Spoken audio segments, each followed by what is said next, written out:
This is the brief on the U.S. action in Venezuela and the regime change debate. So, what's going on here?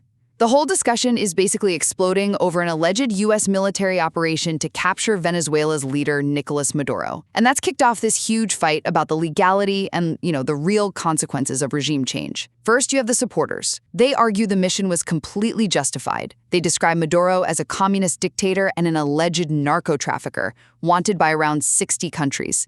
They also point to the mission's swift, 4-hour execution, claiming it led to the liberation of the Venezuelan people, who were reportedly out celebrating.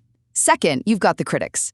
They contend the whole narco-trafficking charge was just a pretext. They suggest the real motivation was about seizing Venezuela's oil and enforcing the Monroe Doctrine, the idea of keeping rivals like Russia and China out of our hemisphere, since they were getting oil from Venezuela. And finally, skeptics are warning about the severe human and geopolitical blowback. They argue the U.S. has no right to overthrow foreign governments. They'll also point out that previous crippling sanctions had already ground the Venezuelan economy into dust, which actually caused the migration crisis later used to justify the intervention, and that many people were killed in the initial attack. The whole debate really boils down to this.